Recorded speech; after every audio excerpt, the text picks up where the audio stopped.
ಆಂಧ್ರಪ್ರದೇಶದ ಉಪಮುಖ್ಯಮಂತ್ರಿ ಹಾಗೂ ಜನಸೇನಾ ಪಕ್ಷದ ನಾಯಕ ಪವನ್ ಕಲ್ಯಾಣ್ ಅವರ ಶೀಘ್ರ ಆರೋಗ್ಯ ಚೇತರಿಕೆಗೆ ಬಳ್ಳಾರಿ ನಗರದ ಶ್ರೀ ಕನಕದುರ್ಗಮ್ಮ ದೇವಿ ದೇವಸ್ಥಾನದಲ್ಲಿ ವಿಶೇಷ ಪೂಜೆಯನ್ನು ನೆರವೇರಿಸಲಾಯಿತು. ಜನಸೇನಾ ಪಕ್ಷದ ಮುಖಂಡರು ದೇವಿಗೆ ಪ್ರಾರ್ಥನೆ ಸಲ್ಲಿಸಿ ಪವನ್ ಕಲ್ಯಾಣ್ ಅವರ ಸೇವಾ ನಿಷ್ಠೆ, ಜನಪರ ಚಿಂತನೆ ಹಾಗೂ ಅಭಿವೃದ್ಧಿ ದೃಷ್ಟಿಯ ನಾಯಕತ್ವವನ್ನು ಸ್ಮರಿಸಿದ್ದು, ಅವರು ಇನ್ನಷ್ಟು ಎತ್ತರಕ್ಕೆ ಬೆಳೆಯಲಿ ಹಾಗೂ ದೇಶ ಸೇವೆಯಲ್ಲಿ ಮಹತ್ವದ ಪಾತ್ರ ವಹಿಸಲಿ ಎಂದು ಶುಭವನ್ನ ಹಾರೈಸಿದ್ದಾರೆ. ಅವರು ಮುಂದಿನ ದಿನಗಳಲ್ಲಿ ರಾಜ್ಯದ ನಾಯಕತ್ವ ಸ್ಥಾನದಲ್ಲಿ ಮತ್ತಷ್ಟು ಜವಾಬ್ದಾರಿಗಳನ್ನು ಹೊತ್ತುಕೊಳ್ಳಲಿ ಎಂಬ ಆಶಯವೂ ಕೂಡ ವ್ಯಕ್ತಪಡಿಸಿದ ಅವರು ಈ ಧಾರ್ಮಿಕ ಕಾರ್ಯಕ್ರಮದಲ್ಲಿ ಬಳ್ಳಾರಿಯ ಯುವ ನಾಯಕ ಜಿಎಸ್ ಈರನಗೌಡ, ಮಂಜುನಾಥ ಗೌಡ, ಆಂಧ್ರಪ್ರದೇಶದ ಜನಸೇನಾ ಪಾರ್ಟಿ ಇನ್ಚಾರ್ಜ್ ವಾಸಗಿರಿ ಮಣಿಕಂಠ ಮತ್ತು ಶ್ರೀಕಾಂತ ರೆಡ್ಡಿ, ಪವನ್ ಕುಮಾರ್, ಸಾರಂಗ ಮಾರೇಶ್ ಸೇರಿದಂತೆ ಅನೇಕ ನಾಯಕರು, ಮುಖಂಡರು, ಕಾರ್ಯಕರ್ತರು ಭಕ್ತಿಭಾವದಿಂದ ಭಾಗಿಯಾಗಿ ಪೂಜೆಯಲ್ಲಿ ಪಾಲ್ಗೊಂಡಿದ್ದರು. ಬ್ಯೂರೋ ರಿಪೋರ್ಟ್ ಹೇಮಂತ್ ರಾಜ್, ಸೂರ್ಯ ನ್ಯೂಸ್ ಕನ್ನಡ, ಬಳ್ಳಾರಿ.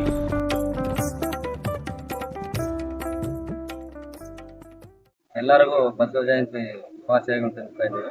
ನನ್ನ ಹೆಸರು ಮಂಜುನಾಥ್ ಗೌಡ ಅಂತ ಹೇಳಿ, ಅನಂತಪುರ ಜಿಲ್ಲೆ ರಾಯದುರ್ಗ ಇನ್ಚಾರ್ಜ್, ಜನಸೇನಾ ಪಕ್ಷದ ಇನ್ಚಾರ್ಜ್ ಅವರು. ನಿನ್ನೆ ನಮ್ಮ ಅಧ್ಯಕ್ಷರು ಶ್ರೀ ಪವನ್ ಕಲ್ಯಾಣ್ ಅವರಿಗೆ ಚಿಕಿತ್ಸೆ ನಡೆದಿದೆ ಸೈನಸ್ ಪ್ರಾಬ್ಲಮ್ ಇಂದ.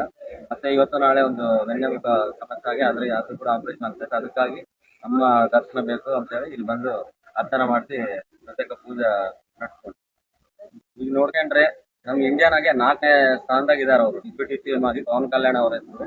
ಡಿಪ್ಯೂಟಿ ಸಿಎಂ ಎಂಬ ಅದಕ್ಕೆ ಅರ್ಥ ತೋರಿಸಿದ್ದೆ ಪವನ್ ಕಲ್ಯಾಣ್ ಅವರು ಅಂತ ಹೇಳ್ಬೇಕು.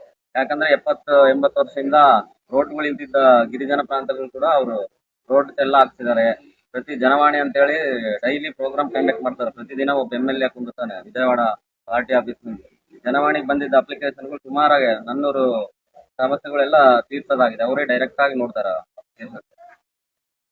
ನಮ್ಮ ನಾಯಕರದ ಪವನ್ ಕಲ್ಯಾಣ್ ಅವರು ದೊಡ್ಡ ಮಟ್ಟ ಬೆಳೆದು ಆಂಧ್ರ ರಾಷ್ಟ್ರಕ್ಕೆ ನೆಕ್ಸ್ಟ್ ಮುಖ್ಯಮಂತ್ರಿ ಆಗ್ಬೇಕಂತ ಹೇಳಿ ಪ್ರಾರ್ಥನೆ ಮಾಡ್ತಾರೆ.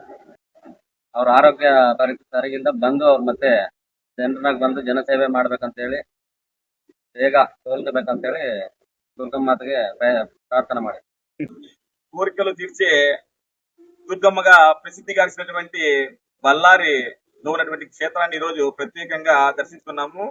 ముఖ్యంగా ఈ రోజు దర్శించుకోవడానికి ప్రధాన కారణం మా నాయకుడు జనసేనాని ఆంధ్రప్రదేశ్ డిప్యూటీ సీఎం శ్రీ కొణిదెల పవన్ కళ్యాణ్ గారికి కాస్త అస్వస్థతకు గురయ్యి సైనస్ ప్రాబ్లం శస్త్రచికిత్స చేసుకున్నాడు. ముఖ్యంగా దాంతో పాటు చాలా రోజులుగా వెన్నెముకతో కూడా బాధపడుతున్నాడు.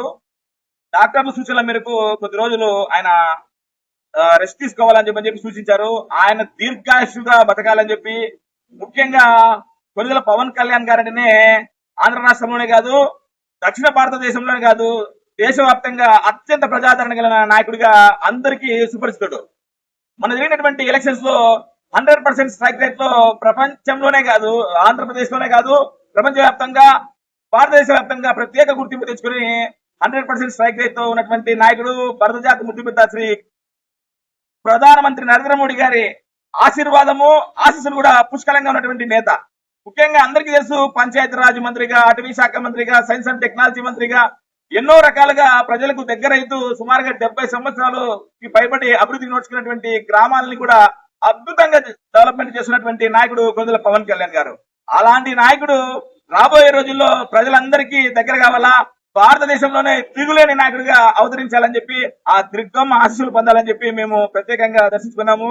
ముఖ్యంగా మాకు ఈ రోజు సహకరించినటువంటి మా ఆత్మీయ మిత్రుడు మా గౌడ గారికి కూడా ప్రత్యేకంగా కృతజ్ఞతలు తెలుపుకుంటున్నాము. ఏదేమైనా ఈ రోజు ప్రత్యేకంగా ఇక్కడికి అనంతపురం జిల్లాలోని వివిధ నియోజకవర్గ ఇన్ఛార్జీలు, తాడిపత్రి ఇన్ఛార్జ్ శ్రీకాంత్ రెడ్డి గారు, రాప్తాడ్ ఇన్ఛార్జ్ పవన్ కుమార్ గారు, మా ఆత్మీయ మిత్రుడు రాయదుర్గం ఇన్ఛార్జ్ కరేగౌడ మంజునాథ్ గౌడ్ గారు, జిల్లా కార్యదర్శి సారంగం మారేష్ గారు అందరూ వచ్చి ప్రత్యేకంగా అమ్మవారిని దర్శించుకున్నాం. ఖచ్చితంగా అంటే మాకి అమ్మవారి ఆశీస్సులు మాకు ప్లస్ మా నాయకుడు అధినాయకుడికి ఉండాలని చెప్పి తెలియజేసుకుంటూ సెలవు తీసుకుంటున్నా. చేసింది జై భారత్ మాత.